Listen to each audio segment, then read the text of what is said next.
La semana pasada hablaba acerca del propósito y quiero comenzar retomando un poquito de esa enseñanza, recordando que cuando nosotros vemos el mundo y vivimos bajo los principios del mundo, vivimos esperando, ¿verdad?, alcanzar ciertas cosas que el mundo nos dice que deberíamos de alcanzar. Cuando vivimos con la expectativa del mundo, vivimos todavía bajo esos principios de lo que debería de ser y cómo deberíamos de vivir y qué deberíamos de tener. Y siempre nos viven diciendo, ¿verdad?, que ese poder está en nosotros. Pero cuando conocemos a Jesús, debemos de entender que el Señor tiene propósitos para nuestra vida y que son mucho mayores. Y tienen que llegar el punto en entender que Dios en nosotros hace su voluntad como Él quiera. Por eso la Escritura dice en Romanos 12, 1 al 2, que debemos de renovar la forma en la que pensamos, renovar nuestro entendimiento para que conozcamos la voluntad de Dios. El apóstol Pablo, él decía, yo sé contentarme en la abundancia, pero también sé contentarme en la escasez. Y cuando uno conoce a Cristo, uno tiene que saber que Dios es Dios todo el tiempo. Esté yo en lo alto o esté yo en lo bajo, me sienta bien o me sienta mal, tenga riqueza o esté en la pobreza, esté en la salud o en la enfermedad, esté en el proceso, en la aflicción o en la adversidad, Dios sigue siendo Dios y Él está cumpliendo su voluntad en mi vida. Y con todo seguiré glorificando a Dios. Eso es lo que quería enseñar la semana pasada y retomándolo un poco otra vez acerca de esto, porque todavía seguimos mirando como el mundo mira. Y quiero comenzar, todavía sigo en el preámbulo. Es el preámbulo, luego tenemos la introducción y luego tenemos 20 prédicas dentro de una sola. Pero vamos a ir a Mateo capítulo 16, versos 24 y 27. Y el Señor me recordaba esta palabra y profundizaba en ella y meditaba en ella. Y decía, de verdad que toca mi vida el recordarme las palabras de Jesús. Entonces Jesús dijo a sus discípulos, si alguien quiere venir en pos de mí, niéguese a sí mismo, renuncie a sí mismo, a su carne, a sus deseos, niéguese a sí mismo, tome su cruz y que me siga. Hoy voy a leerlo en Nueva Biblia de las Américas, es la versión de todos los pasajes que vamos a utilizar.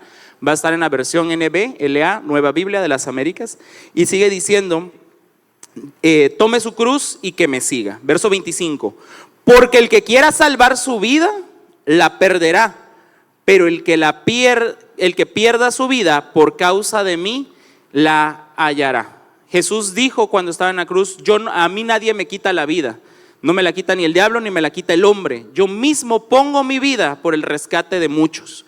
Cuando nosotros conocemos a Cristo tenemos que llevar nuestra vida a otro nivel y entender que el Señor no nos está pidiendo que nos crucifiquen, no nos está pidiendo la muerte, no nos está pidiendo vida, no nos está pidiendo que nos aprendamos la Biblia, no nos está pidiendo que renunciemos a todos nuestros sueños, pero sí nos llama a que en primer lugar pongamos al Señor como el centro de todo lo demás. Que nada de lo que tengo es por mis fuerzas ni porque yo lo pueda hacer, aunque el mundo me diga que yo tengo la capacidad, que yo tengo la fuerza, que yo debería, porque mi vida no es para el mundo, mi vida es para el Señor. Nadie me quita la vida, yo la pongo al servicio de Dios. Nadie me la quita. Jesús dijo, a mí nadie me la quita, yo la pongo para rescate de muchos. Dice el verso 26, pues ¿qué provecho obtendrá un hombre si gana el mundo entero pero pierde su alma? ¿O qué dará un hombre a cambio de su alma? Y aquí quiero comenzar a hablar acerca del concepto del precio. Jesús pagó un precio muy alto por nosotros. Cuando nadie daba un peso por ti, cuando nadie confió en ti, cuando estábamos muertos en nuestros pecados, perdidos en las tinieblas, cuando estábamos en lo malvado, cuando estábamos ahí en la profundidad y el Señor nos rescató, nos llevó a su luz admirable, nos dijo ya no van a ser llamados siervos ni esclavos, van a ser llamados mis amigos. Cuando Él nos llama a ser sus hijos, ¿cómo nos saca el Señor? Y dice la Escritura que nos llama de lo vil y lo menospreciado y nos da un lugar privilegiado y nos da un valor todavía más incalculable. Pagó con precio de sangre por nosotros. No sé si me estoy explicando. Y dice que llamó de lo vil y lo menospreciado para avergonzar lo sabio y lo entendido del mundo. No me merezco nada, pero el Señor se glorifica en mi vida. Y se glorifica de tal manera que nos va a dar todas las bendiciones y todas las cosas, pero para la gloria de Él, no para mi gloria. Dios nos puede bendecir en gran manera, pero no porque yo me lo merezca, sino porque es para su gloria. No sé si me estoy explicando. Pero aun cuando no la reciba, Él seguirá siendo mi Señor. Él seguirá siendo mi Dios, porque Él es Dios tanto cuando está todo bien o cuando está mal. Dice el verso 26, pues qué provecho o qué obtendrá el hombre si gana el mundo entero, pero pierde su alma. ¿Qué puedes dar tú por tu alma? Tú no puedes dar nada. ¿Qué dará el hombre a cambio de su alma? No puedes dar nada, porque fuiste pagado con el precio más alto, el precio de sangre, el precio de la vida de Jesús, el precio del sacrificio de decir, nadie me quita la vida, yo decido entregarla. No sé si me estoy explicando. Ese es el amor del Señor. Verso 27, porque el Hijo del Hombre ha de venir en la gloria de su Padre con sus ángeles, y entonces recompensará a cada uno su conducta. Hay recompensa de parte de Dios y hay recompensa de parte del cielo, pero es mejor recibir el tesoro que Dios tiene para nosotros que buscar nuestro propio tesoro. Por eso dice la Escritura que hagamos tesoros en el cielo, donde ni el polvo ni el hollín corrompen, donde los ladrones no minan ni hurtan, porque donde esté tu tesoro, ahí estará tu corazón. Donde esté tu tesoro, ahí estará tu corazón. ¿Qué es lo que valoras? Y con eso termina el preámbulo. Ahora vamos a entrar en el mensaje. Hay valor en ti. ¿Valor o precio? El precio se paga y depende del mercado, de lo que los demás piensen. A mayor demanda, mayor es el precio. Y a menor demanda, menor es el precio. El precio lo pone y lo establece cualquiera. Y el precio dice cuánto estás dispuesto a pagar y cuánto esto te lo puedo vender.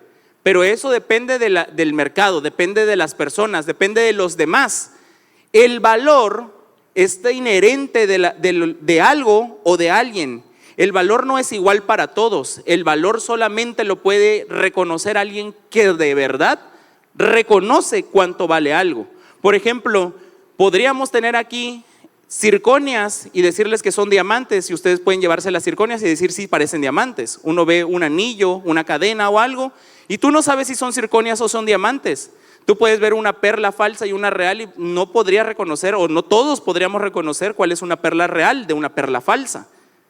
Para poder saber el valor de algo habría que realmente reconocer qué es eso, cuánto cuesta, cuánto vale, qué significa, pero para eso se necesita ser un experto y tener los instrumentos para poder identificar el valor que eso tiene.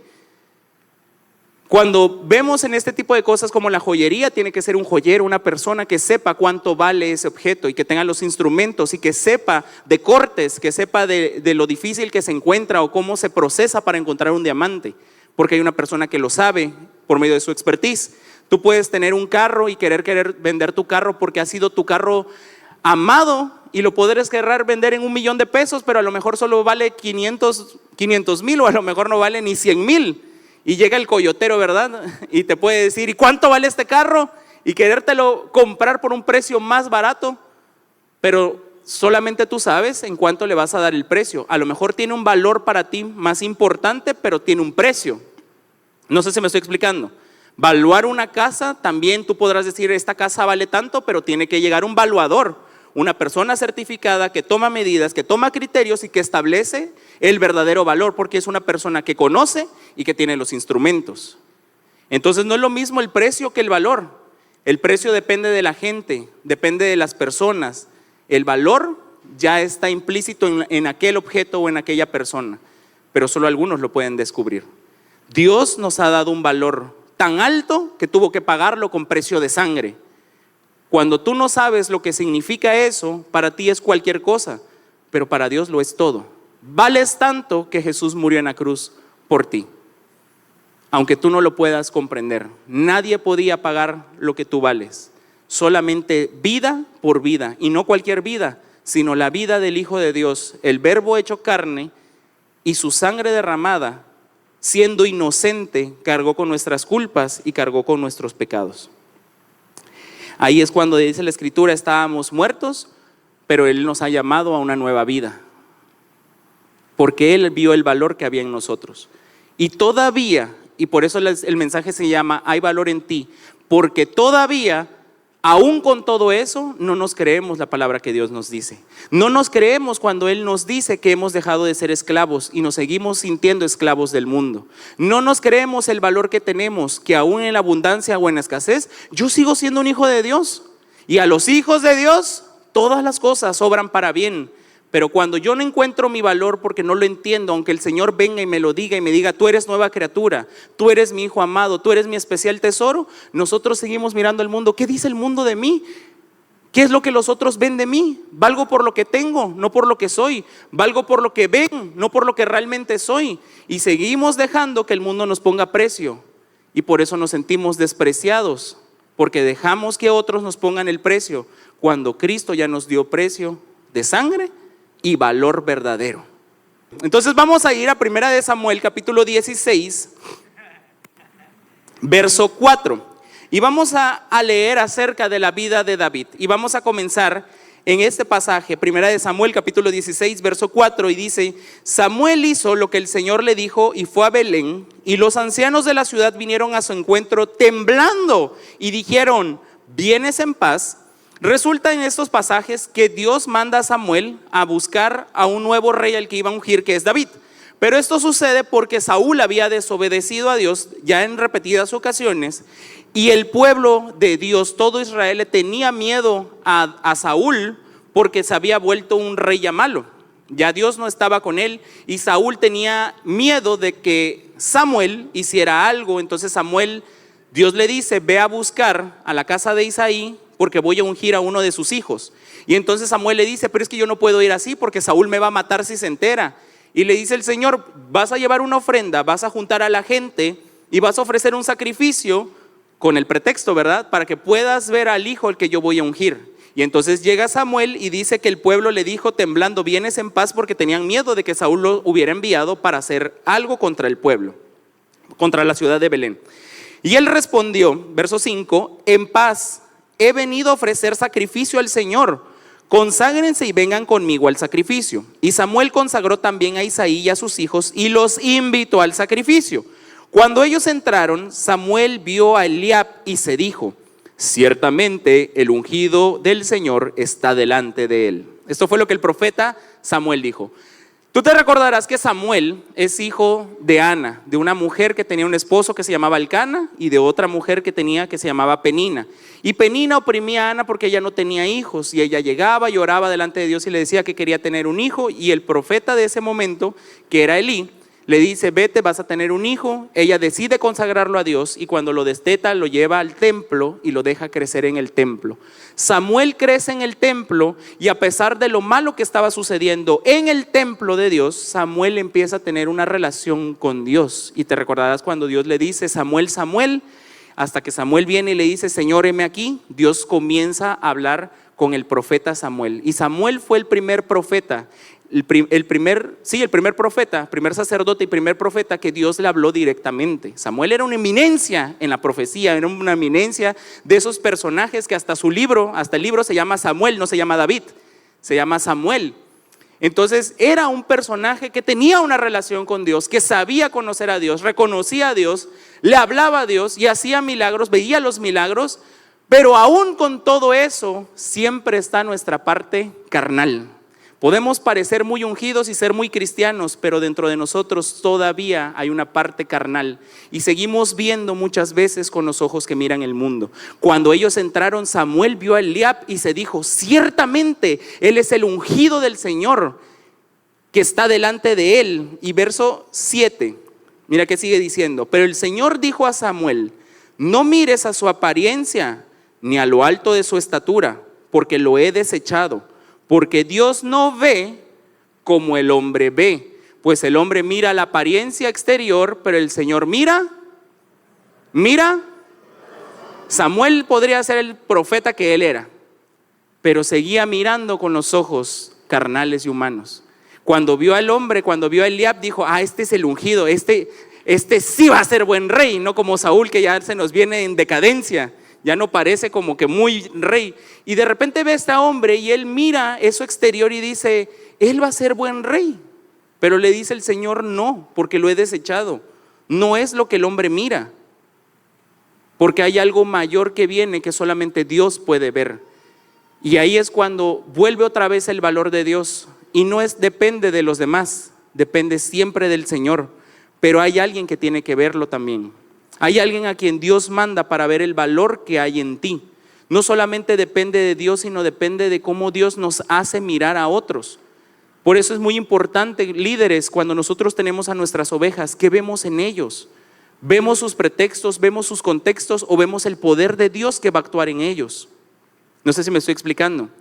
¿Cuántas veces te han dado un consejo y uno está así como que ¿será que lo sigo o no lo sigo? Es Dios que te está hablando, porque hay alguien que ve grandeza en ti, porque hay alguien que cree en ti, porque hay alguien que te aconseja y te dice: mira, yo estaba como tú, pero confía en el Señor. Confía tú también, porque es bueno estar aquí. Di, es bueno estar aquí. Mira que sigue, vamos a saltar al versículo 11. Primera de Samuel capítulo 16 verso 11.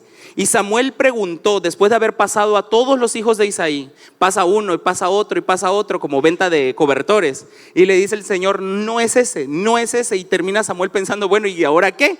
Verso 11. Entonces Samuel preguntó: ¿son estos todos tus hijos? Isaí respondió: aún queda el menor, es el que está apacentando a las ovejas. Como era el menor, dijo: este ni creo que figure, si no figuró a nosotros, ¿para qué llamo al menor? Y le dice: sí, hay uno menor, es el que está apacentando a las ovejas. Ni el papá pensó: bueno, si no pasó ninguno, voy a hablar. No le dijo: profeta, espérate, todavía tengo otro hijo más. Ni siquiera el papá le dio valor. Hasta que el profeta le dijo: son todos tus hijos. No, aún tengo otro que está apacentando las ovejas. ¿Y qué esperas?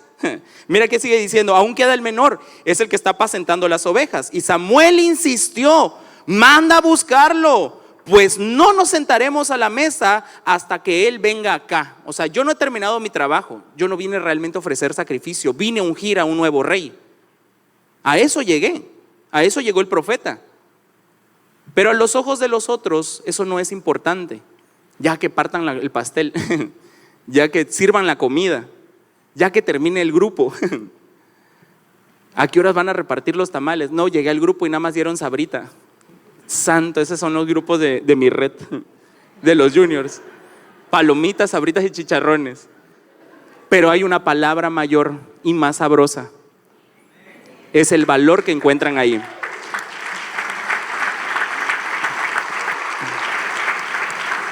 Y entonces Samuel insistió: manda a buscarlo, pues no nos sentaremos a la mesa hasta que él venga acá. Verso 12. Y envió a buscarlo y lo hizo entrar. Era rubio, de ojos hermosos y bien parecido. Y el Señor le dijo: levántate. El Señor le dijo a Samuel: levántate, úngelo, porque este es. Entonces Samuel tomó el cuerno del aceite y lo ungió en medio de sus hermanos. Y el Espíritu del Señor vino poderosamente sobre David desde aquel día en adelante. Y luego Samuel se levantó y se fue a Ramá. ¿Y a dónde crees que se fue David? Ya ungido. Se regresó con las ovejas. Regresó a las ovejas. Después de la unción vino el Espíritu Santo poderosamente de él, pero no le dieron el trono, no llegó al palacio, no le dieron nada, solamente lo mejor, que era el Espíritu Santo. No le dieron nada, pero le dio el Espíritu Santo, lo ungió y se fue David. Y en el capítulo siguiente, todo el capítulo 17, son como 58 versículos, y no te asustes, no los vamos a ver hoy. Es la historia de la lucha que tiene contra Goliat.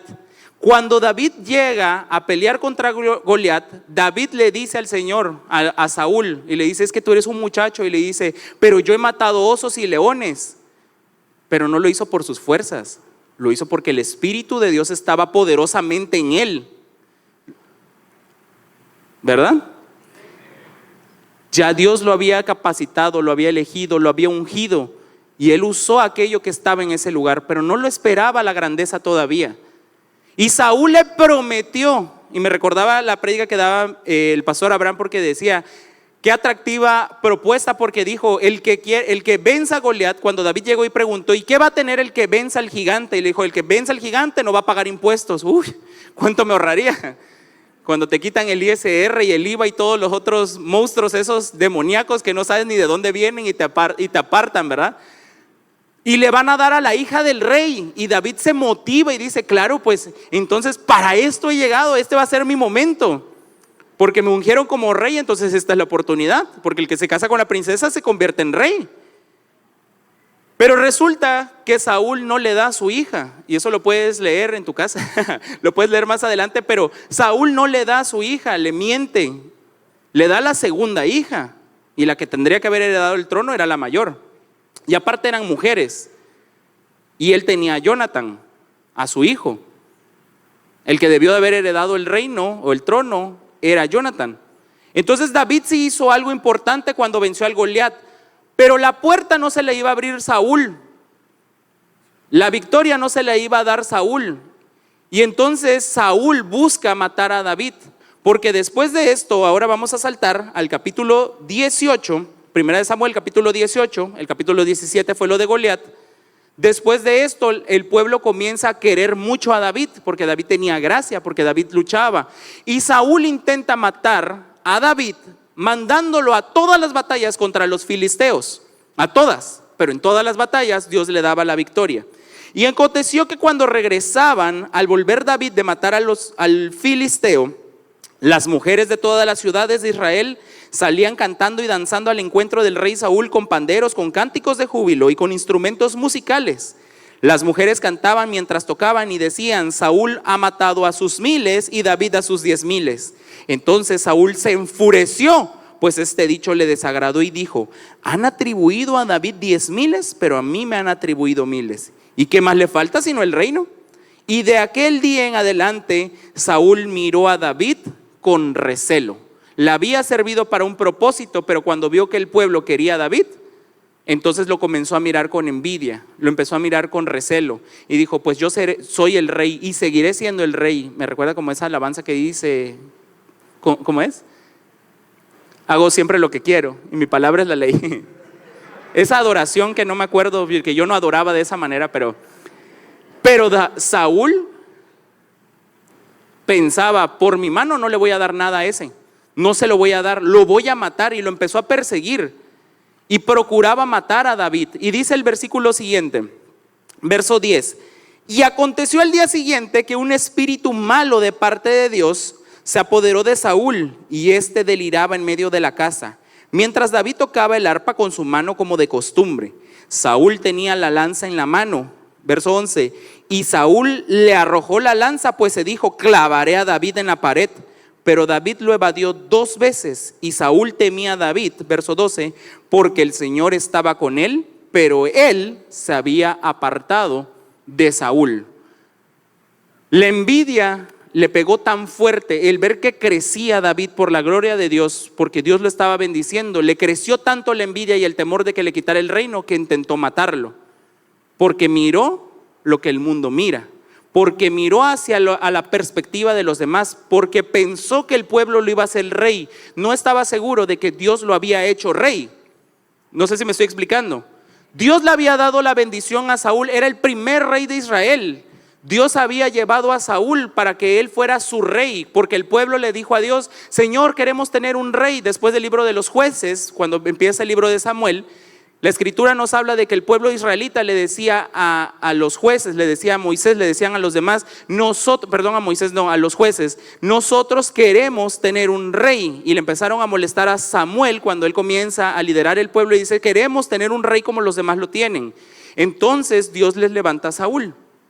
Y Dios iba a firmar el reino de Saúl. Ahora vámonos a un flashback de esta película. Estamos en 1 Samuel 18. Vámonos a un flashback al capítulo 13. Versículo 13, Primera de Samuel, capítulo 13, versículo 13.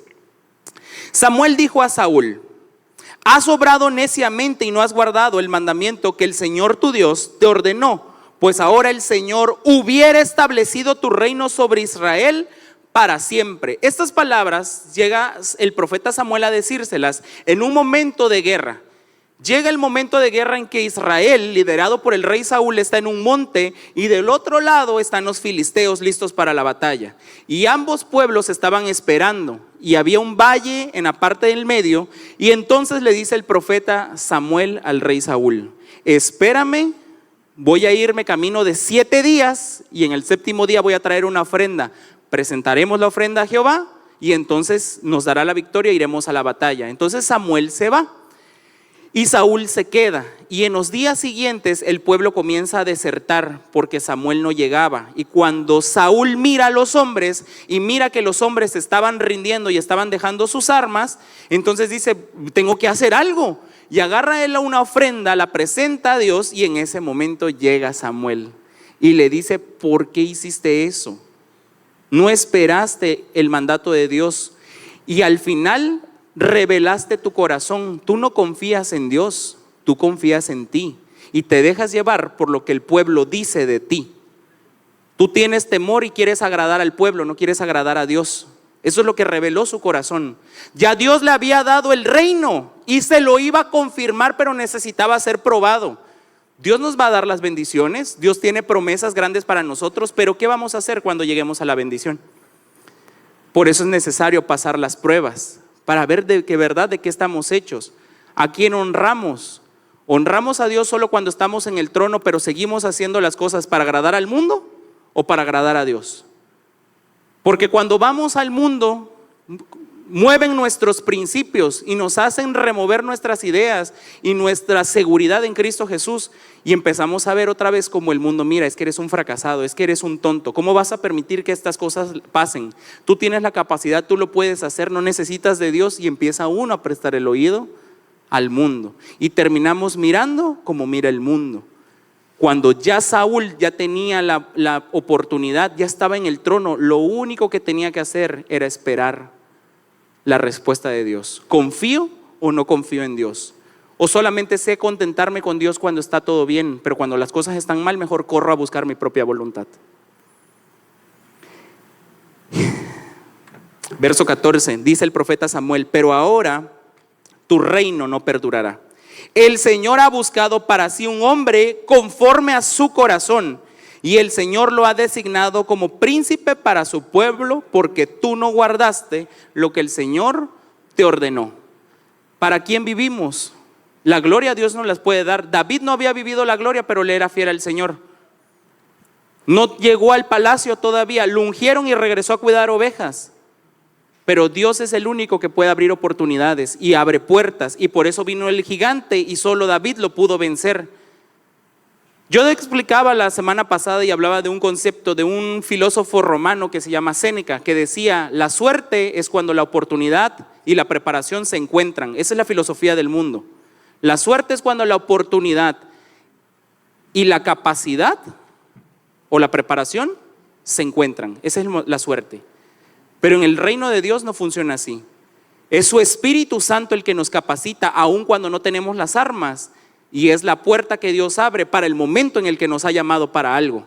No es la suerte ni es la filosofía del mundo. Es que Dios me ha preparado y me ha ungido porque me ha dado su Espíritu, aunque yo no lo merezca. Y me abre la puerta en el momento en el que Él me necesita para algo, no para lo que yo quiero. Si me ha bendecido y me va a bendecir, es para glorificarlo a Él, no para glorificarme yo. No sé si me estoy dando a entender. Eso es tener bien claro los conceptos del Señor. Hechos capítulo 13, verso 22. Ahora vamos a una visión profética del futuro. En el Nuevo Testamento, el libro de Hechos capítulo 13, verso 22. Cuando lo quitó, les levantó por rey a David, del cual Dios también testificó y dijo: he hallado a David, hijo de Isaí, un hombre conforme a mi corazón, que hará toda, no la suya. Y David se sentó en el trono y llegó a la bendición de estar en el trono y de ser el rey y de ser ¿cómo se diría? El ancestro de Jesucristo, porque tenía el corazón de Dios. Era un corazón orientado a Dios. No era un hombre perfecto, no era un hombre bueno, pero era un hombre obediente que sabía que todo lo que había en su vida había sido para la gloria de Dios. Cometió muchos errores, pero reconocía sus errores. Y tenía cosas buenas, pero sabía que eso venía del Señor. La bendición no añade tristeza y sabemos en quién estamos parados. Ahora, regresando al rey Saúl, había crecido en él la envidia, el odio y el recelo, porque tenía miedo de que David le quitara algo. Porque ahora tenía miedo del hombre, tenía miedo de David, tenía miedo de la gente que quería a David, no tenía su confianza ni su seguridad puesta en Cristo Jesús. No tenía puesta su seguridad en Jehová, que lo había llamado y lo había ungido para ser rey. No dijo: Señor, haz conmigo lo que tú quieras. Otra cosa hubiera sido. Pero le vino un espíritu malo de parte de Dios. Y eso es difícil de leer, porque uno dice: ¿cómo que Dios le mandó un espíritu malo? Claro, le mandó un espíritu malo. Dios endureció el corazón de Faraón y le dijo a Moisés: es necesario, porque van a ver mi gloria y van a conocer que yo soy su Dios. Es necesario. En el mundo tendréis aflicción, es necesario, pero confía, porque yo he vencido al mundo. Vénselo tú también. Y esta es la victoria que ha vencido al mundo, nuestra fe. Ese es un versículo. Esta es la victoria que ha vencido al mundo, nuestra fe. Porque con fe podemos lograr las cosas, porque sabemos que es el Señor el que las hace. No es la energía, ni las buenas vibras, ni tu chi, la wash and wear. Tiene nombre y se llama Jesucristo. Tiene nombre y se llama Espíritu Santo. Solamente la gracia y el favor de Dios en nosotros. ¿Qué pasó con David? Primera de Samuel capítulo 22. Regresamos otra vez a nuestra historia. En Primera de Samuel capítulo 22 versículo 1. Saúl le intentó tirar la lanza 2 veces y David la esquivó. Estaba tocando el arpa, la acabamos de leer. Y Saúl dijo: voy a estancar a David en la pared. Y le lanzó la lanza.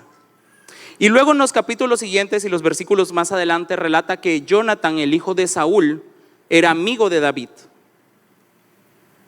Y Jonatán intercede por David con su padre. Le dice: padre, David es un buen hombre. David te sirve a ti, él no quiere usurpar tu lugar.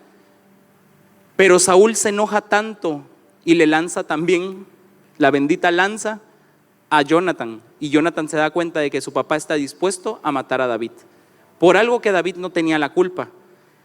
David se hizo tonto. Dijo así como que a lo mejor estoy mal yo. Y resistió, pero era parte de su proceso. Luego Saúl hizo evidente ante todos que estaba dispuesto a matar a David, y de tal manera que tenía un siervo, un sirviente, que llegó a la ciudad de Belén y mató hombres, mujeres y niños, porque no le querían decir dónde estaba David. Y David se fue a ocultar a la cueva de Adulam. Y llega esa parte del proceso en el que David dice: ya, ¿hasta cuándo, Señor? Y llega a la cueva de Adulam y dice: David se fue de allí y se refugió en la cueva de Adulam. Cuando sus hermanos y toda la casa de su padre lo supieron, descendieron a él allá. Y fíjate que dice el verso 2: todo el que estaba en apuros, todo el que estaba endeudado y todo el que estaba descontento se unió a él, y él vino a ser jefe sobre ellos, y con él habían 400 hombres. Y ahí nacen los valientes de David. Hombres que estaban en esa cueva, hombres que habían sido perseguidos, que estaban descontentos, que estaban deprimidos, que estaban en apuros, que estaban endeudados, hombres de diferentes lugares que habían llegado a esa cueva porque estaban siendo rechazados, porque nadie ya los quería allá afuera, no valían nada, y llegaron a ese lugar de refugio. Y David sabía lo que es parecer no valer nada, pero como él tenía su valor bien en claro, él vio en esos hombres una oportunidad. Y ellos lo hicieron su jefe. Vino a ser jefe sobre ellos. Y David los capacitó. Y David les dio propósito. Y David les dio vida. Y les dio tantas cosas que ellos se volvieron fieles a David, porque habían encontrado en David, que es figura de Cristo, figura de liderazgo, alguien en quien confiar. Porque alguien creyó en ellos y se convirtieron en los valientes de David. Y estuve a punto de echarme una prédica de esas como de 10 capítulos y de 2000 versículos. Pero gracias a Dios había un resumen al final del libro de Samuel y dije: uy, qué bueno, se salvó la iglesia. Ahí está el libro de Primera de Samuel 22. Ahora vamos a saltar al final de la vida de David en Segunda de Samuel capítulo 23. En Segunda de Samuel capítulo 23 habla ya la historia cuando ya David está por morir y los 400 valientes que estuvieron con él. Pero en especial habla de 33 jefes que tuvo a cargo de esos 400 hombres. Y dice Segunda de Samuel capítulo 23 versículo 8. Vamos a comenzar desde el 8. Y dice: estos son los nombres de los valientes que tenía David: José-Basebet el Tacmonita, principal de los capitanes. Este era llamado Adino el Esnita por los 800 que mató una vez. Verso 9. Y después de él, Eleazar, hijo de Dodo, el Ahohita, uno de los 3 valientes que estaban con David, cuando desafiaron a los filisteos que se habían reunido allí para la batalla. En este pasaje habla como un resumen de historias de qué pasó con esos 400 hombres que David encontró, de los cuales se hizo jefe, y cómo él los llevó a ser valientes y guerreros. Y fíjate cómo dice la escritura, me voy a regresar al verso 8. Dice que estaba José Basebet, el Tacmonita. Sí, yo sé que está difícil, no es veracruzano, no es venezolano, no es colombiano, es de esos raros de los de allá. Era Tacmonita, era otra cosa, no era israelita. De esos 400 hombres de esa cueva no eran israelitas, eran hombres rechazados de otras ciudades. Y tú sabes que los israelitas no compartían con otros pueblos, eran celosos, eran envidiosos, eran santos y puros y no podían relacionarse con nosotros. Esos 400 hombres no solamente eran rechazados por sus ciudades, sino también habían sido fuera del pueblo de Dios. No tenían ni parte ni suerte como tú y yo. No éramos del pueblo de Dios, eran como los gentiles que no tenían derecho al Espíritu Santo, pero la sangre de Cristo nos hizo ser adoptados para ser parte de su pueblo. Por eso David, que es figura de Cristo, levanta a estos hombres, al Tacmonita, y verso 9 dice: y después Eleazar, hijo de Dodo, el Ahohita, y dice: uno de los 3 valientes que estaban con David cuando desafiaron a los filisteos que se habían reunido allí para la batalla. ¿Y qué sigue diciendo? Mira bien: y se habían retirado los hombres ¿de dónde? Ay, qué lindos. Recuerda que esta es una historia. Se supone que el pueblo de Dios, los israelitas, tenían que pelear con los filisteos, pero los israelitas se fueron y los únicos que se quedaron a pelear con David en esa ocasión, con Eleazar, el Tajoita, fue él. Un extranjero se quedó con David a luchar cuando el pueblo de Israel se fue, cuando se supone que ellos eran los que tenían que haber estado en la batalla. Y sigue diciendo, versículo 10: y él se levantó e hirió a los filisteos hasta que su mano se cansó y se quedó pegada a la espada. Aquel día el Señor le concedió una gran victoria y el pueblo volvió en pos de él. Pero fíjate cómo dice: el pueblo volvió en pos de él, pero solo para despojar a los muertos. O sea, los que pelearon fue el Tajoita y David con sus valientes. El pueblo de Israel se fue. Pero cuando ya los mataron, a ver dónde está el tesoro, porque es para todos, ¿no? Qué lindos personajes.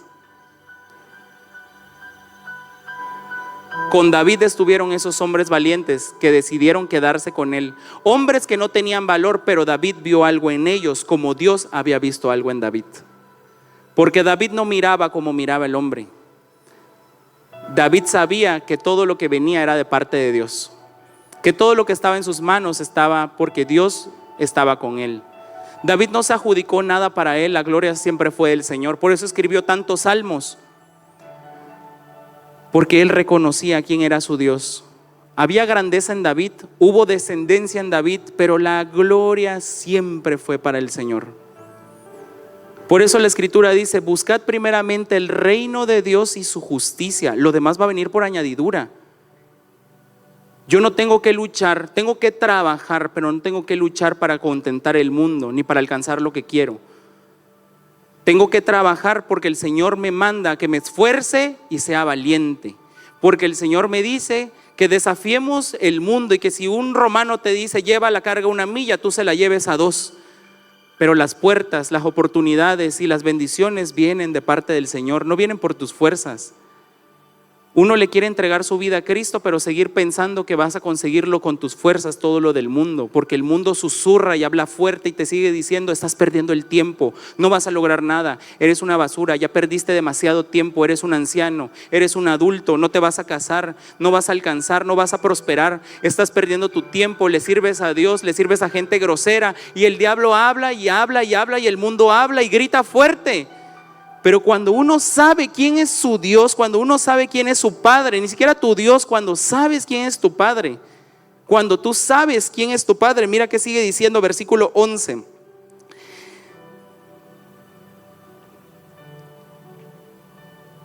Después de él fue Sama, hijo de Age el Ararita.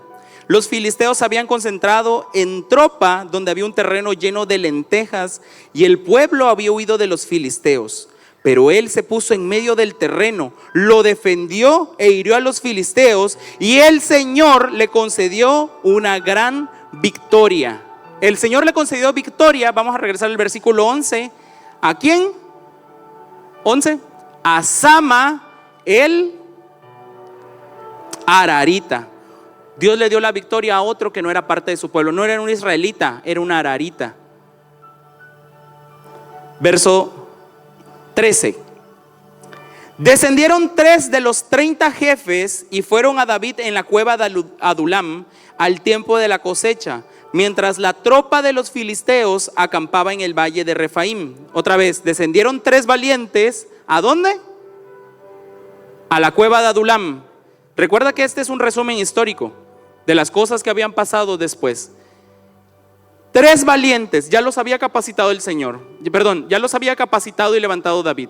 Y esos 3 valientes fueron a la cueva de Adulam. ¿A qué fueron ahí? Mira qué dice el verso 14. David estaba entonces en la... más rápido, por favor. David estaba entonces en la fortaleza. Esa cueva que había sido el lugar de los débiles se había convertido en un lugar para los fuertes. Aquel lugar que había sido un refugio para los perdidos se había convertido en el lugar de la fortaleza de los valientes, de personas que tenían propósito. Y dice, mientras la guarnición de los filisteos estaban en Belén. Verso 15. David sintió un gran deseo y dijo: ¿quién me diera a beber agua del pozo de Belén que está junto a la puerta? Verso 16. Entonces los 3 valientes se abrieron paso por el campamento de los filisteos y sacando agua del pozo de Belén que estaba junto a la puerta, se la llevaron y la trajeron a David.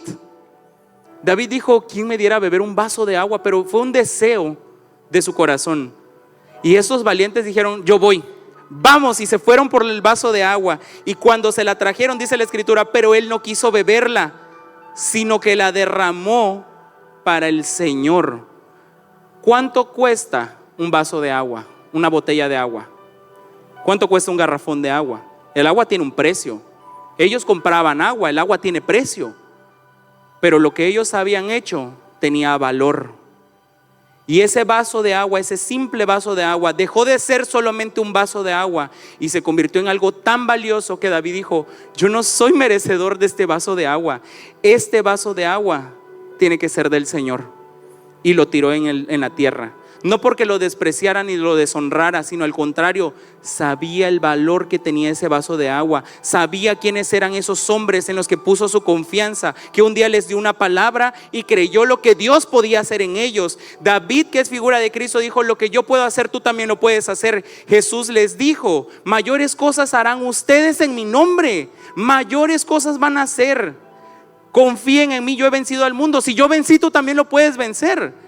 Cuando uno sabe quién es Cristo Jesús, sabe lo que vale y lo que puede hacer, no por mis fuerzas, sino porque mayor es el que está conmigo que aquel que en el mundo está. Yo sé quién es Jesús en mi vida. Y dice el verso 17: y dijo David: lejos esté de mí, oh Señor, que yo haga esto. Beberé la sangre de los hombres que fueron con riesgo de sus vidas, por eso no quiso beberla. Y estas cosas hicieron los 3 valientes. Pero ellos no fueron a arriesgar su vida solo por David. Ay, el rey me pidió agua y ese, ¿para qué quiere agua? Yo no me voy a ir a meter allá donde están los filisteos. Pero como ellos sabían quién era David, Jesús estaba en el pozo con la mujer samaritana y le dijo: dame de beber. Si tú supieras quién es el que te pide, dame de beber. Cuando uno sabe lo que deja por Cristo Jesús, tú sabes a quién se lo estás entregando. Cuando tú traes tu ofrenda al altar, tú sabes a quién le estás dando. Cuando tú abres tu grupo en casa, cuando te atreves a darle una palabra a alguien, tú sabes a quién estás sirviendo. Cuando no lo haces, no sabes ni dónde estás parado. Dice la escritura: estas cosas hicieron los 3 valientes. Verso 18 sigue diciendo: y Abisai, hermano de Joab, hijo de Sarvia, era jefe de los 30, y este blandió su lanza contra 300 y los mató. Y tuvo tanto renombre como los 3. Verso 19, él era el más distinguido de los 30, por eso llegó a ser su jefe, pero no igualó, ¿a quiénes? Su nombre está escrito ahí, y le dieron honra, y escribieron su nombre, y fue valeroso, y fue distinguido, pero no se comparó a los otros 3. La escritura nos dice que habían 30 y que habían 3 especiales. ¿Cuántos son? 33. ¿Cuántos hombres habían en la cueva? Divide 400 entre 33. Divide 400 entre 33. Quita el Facebook y saca la calculadora. ¿Cuántos? 12. Porque con 12 se establece el reino de Dios. Con 12 se establece el reino. Es la visión de ir y hacer discípulos. No porque se lo inventaran, no es numerología. Es que Dios estableció 12. 12 estableció desde el principio, 12 tribus. No es un número mágico, no es un número, no, es que lo estableció con 12. Pero ¿qué significa para David esto? David pudo haber esperado que Saúl le diera: mi vida, aquí está el trono, siéntate, tenga a mi hija y te doy todo el reino. David no tenía que esperar del hombre la recompensa. David le buscó la recompensa de parte de Dios. La palanca no se le iba a dar Saúl, aunque el día que mató a Goliat se animó porque había recompensa, se animó, pero la recompensa no venía de parte de Saúl, la recompensa venía de parte de Dios. Y cuando David se fue a la cueva y encontró esos 400 hombres que eran bueno, no eran amonitas, era el tejoita, el tecornita y el armonita y todos los menonitas esos, con 12 estableció un nuevo reino. 12 que lo acompañaron en las guerras, 12 hombres valientes que cuando el pueblo de Israel desertó, ellos se quedaron firmes para luchar por él. Levantó un nuevo reino con personas que no eran parte del pueblo de Israel. Esto es figura de Cristo y es como el Señor Jesús llamó a sus 12 también, y cómo nos llama a ti y a mí. Pero aunque podamos ser distinguidos de entre otros 30, hay algunos que destacan porque también se la creen. Y dice, por eso llegó a ser su jefe, pero no igualó a los 3 primeros. Y si vamos a los apóstoles, dime nombres de los apóstoles: Pedro, Juan, Pablo, Judas y los demás. ¿Y Bernabé? No, Bernabé era con Pablo. ¿Y Bartolomé? ¿Quién es ese pastor? Lo mismo van a decir de tu nombre. Yo estaba en la iglesia y le servía a Dios, sí, pero apareciste porque fuiste parte, pero no destacaste. ¿Y sabes por qué no destacan? Porque no saben a quién les sirven. Porque esos 3 se distinguieron no porque fueran los mejores, sino porque ellos también se creyeron lo que David les había dicho. Ellos también se lo creyeron. Dios te puede decir a ti que tú eres victorioso en el nombre de Jesús, pero si tú no te la crees y sigues llorando y mirando lo que el mundo dice y soy un perdedor, soy un fracasado, y el Señor te lo está diciendo, te está levantando, te está animando, te está diciendo constantemente una y otra vez: eres mi hijo amado, santifícate, cree en mí, pon las cosas de Dios primero. Pero uno sigue con la mirada del mundo, viendo lo que el mundo mira, con los ojos del mundo, y podrás estar en el trono, pero eso va a ser pasajero. ¿Quién te va a dar la recompensa? ¿De quién estás esperando la recompensa? ¿Del hombre, del mundo o del Señor? La cosa más maravillosa de todo esto es que esos 400 valientes, que eran hombres endeudados, deprimidos, oprimidos, descontentos, no eran ni siquiera israelitas, pero era la figura que hoy Cristo nos da y nos dice: nosotros tampoco lo merecíamos, no lo merecemos, es solo su gracia en nosotros. Ponte de pie y solo dale gracias a Dios.